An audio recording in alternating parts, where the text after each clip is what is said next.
Mr. Felicio? I'd like to thank you for having this hearing today. My name is Tony Felicio, Jr. I've been a special education high school teacher for 32 years. I'm also the president of the Connetquot Teachers Association. I'm going to start from here, and I will not be reading testimony, but I do want to make some comments, give you some questions to think about, and some concerns.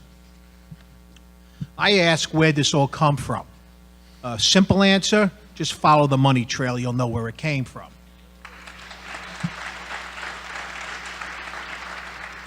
Why did it come about? Well, all I've been hearing is about how America's not competitive in a global economy. Our kids are not college and career ready. Well, it's ironic that the state ed department who's saying these things, and our national government, were the ones about 15 years ago who actually lowered the standards for kids to get into colleges and whatnot by showing how they raise standards by lowering the rigor of our state regents exams.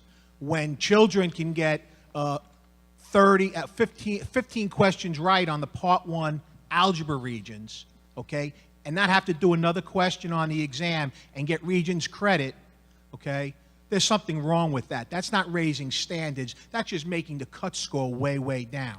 So that's one issue.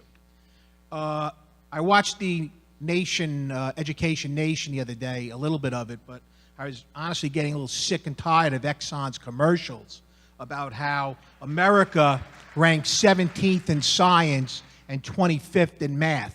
That is absolutely untrue, and there is no empirical data to support that. This, in a nutshell, is a social experiment without any research nor empirical data, where our kids, our students, our children are at risk. I would like to just point out a few facts to some of the myths.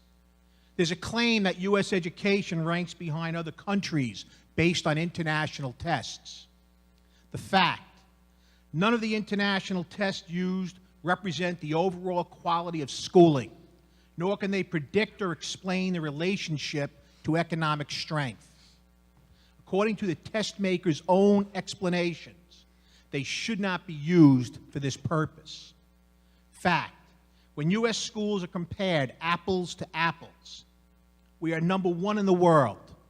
Schools in the U.S., when measured with less than 10% poverty, like Finland, Germany, Denmark, and Switzerland. We are number 1 in the world. Fact, there is no empirical data supporting the need to change to a common core. Fact, there are more Nobel laureates coming out of the U.S. than anywhere else in the world. Fact, there are 121,026 patents coming out of the United States. The rest of the world combined is 132,000. Japan, who we hear so much about in their educational system, has only 50,000 new patents. Fact, public school systems in the U.S. are number 2 in the world on their return on investment in public education. Claim that the Common Core is internationally benchmarked. I challenge you, your staff, whoever else is in the powers that be, to find the research that supports that data. Only 4 cited pieces could be considered empirical studies related directly to the national standards and student achievement. No specific identification of countries that specific Common Core state standards are benchmarked from. Claim needed for student mobility.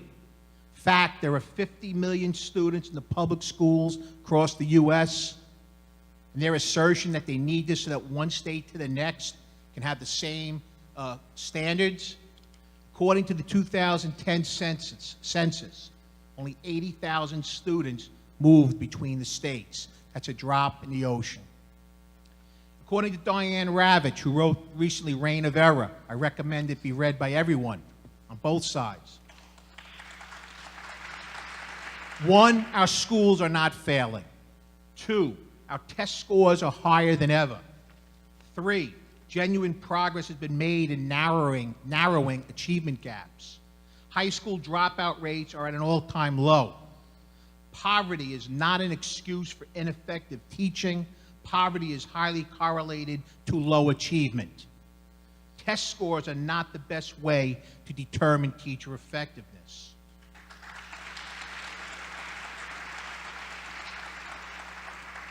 When we talk about poverty, I wish our government, both at the national and state level, would spend as much time and money in trying to solve the social issues of poverty that lead to the low grades and difficulty for our students in our schools. When you ask a child to go to school and learn who's hungry, or goes to school, or goes to bed at night cold, or lives in a drug-infested community, or comes from an abusive household, but doesn't matter what you call it, Common Core, No Child Left Behind, whatever you want to call it, the child is not going to learn.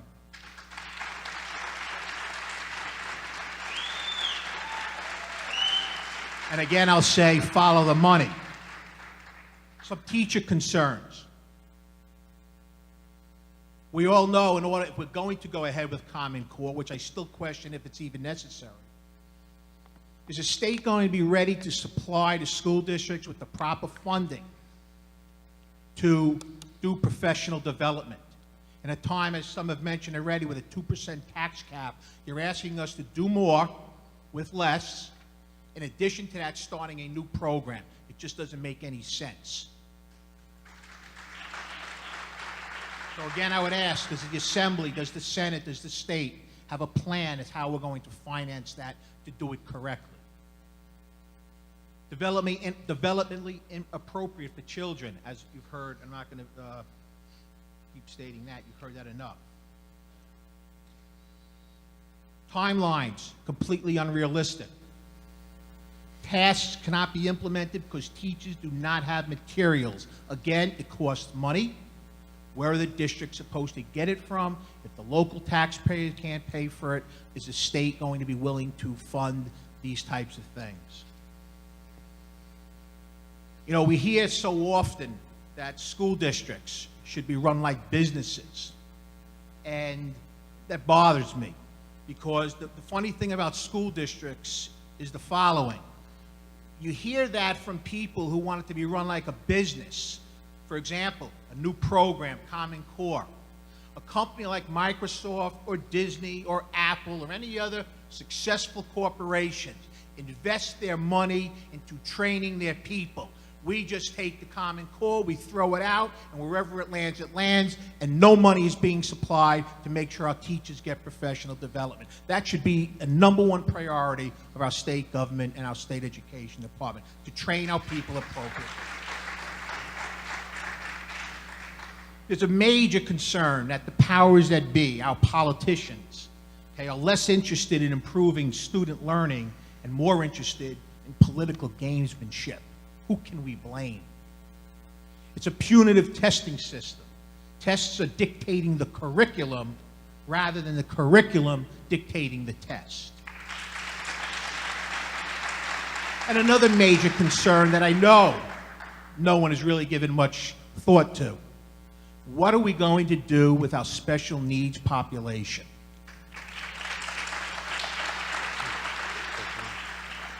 Will there be additional funding? Has anyone thought of the fact that our special ed students are not going to be, under these circumstances, going to be graduating on time?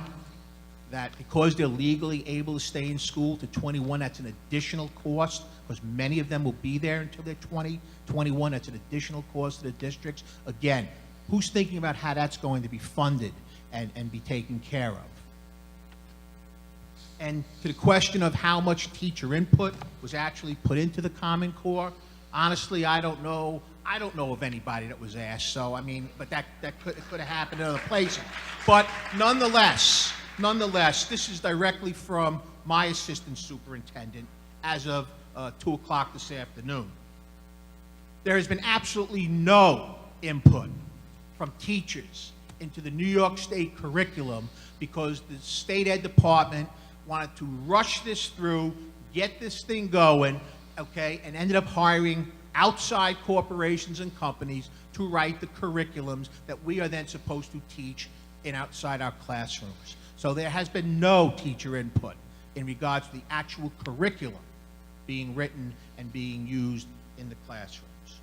So I finish with the following. State test data, terribly misleading. Parents who make the decision last year to opt out of the exam, I think, made a very good decision.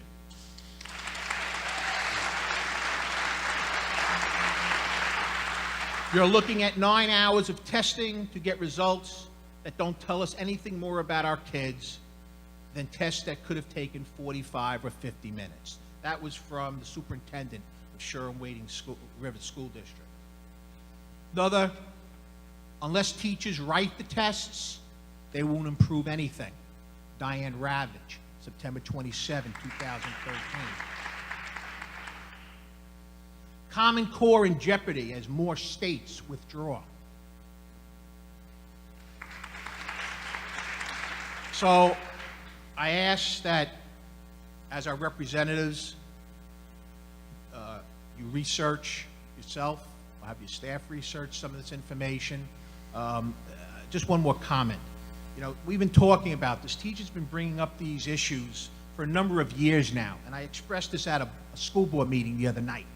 It seems like when teachers, the professionals, those who work in the trenches, discuss with our politicians about what we foresee as problems that are going to occur, there's always this mindset that there's an agenda, that it's political. It's just teachers griping, complaining about something. It's about time that our politicians start listening to the professionals who work in the trenches, just as you would listen to firemen who fight fires, policemen who fight crime, and doctors who do medicine. I thought he was going to say fight medicine.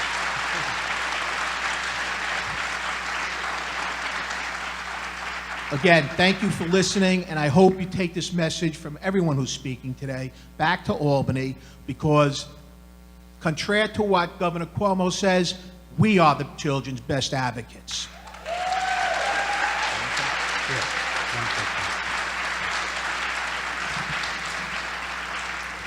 Okay, thank you.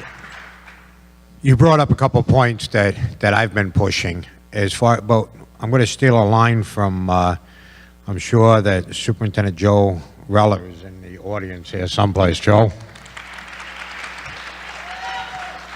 And Joe's favorite thing is stop it, fix it, or scrap it.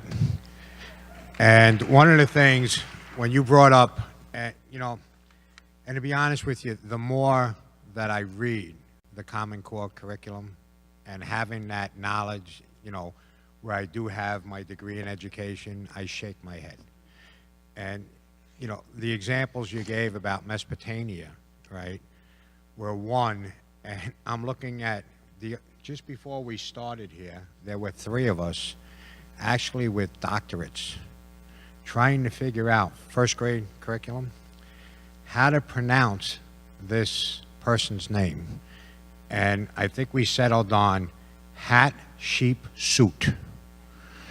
Does anybody here know who hat, sheep, suit is? Raise your hand. Good, that's great. Well, they're asking first graders, okay, to identify her as a pharaoh of ancient Egypt and explain her significance as a pharaoh. Where's it written down? I know that. First grade. 3 of us with doctorates couldn't figure out how to say this person's name. Okay? Further, if you look at more of this curriculum, it's identify Aztec capital as, Doug, you over there? Say this again. Tenochtitlan? Can anybody here spell that? And then also identify that Machu Picchu is an Incan city. First grade, these are 6-year-olds. So,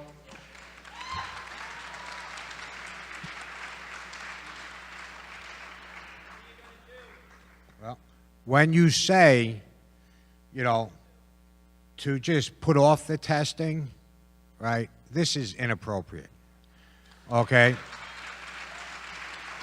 I don't know who wrote this. They were never in a classroom. They never taught, right? They have no idea. They've never taken courses in child development. And that's why, you know, I do have legislation in to basically withdraw from Common Core and race to the top.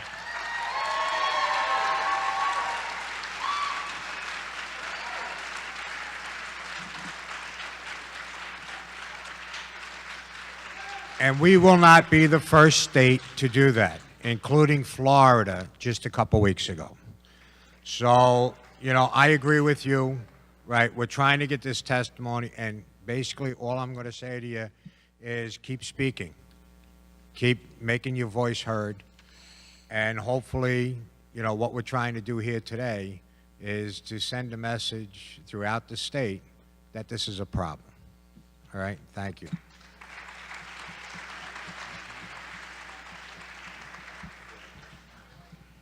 Okay, thank you very much.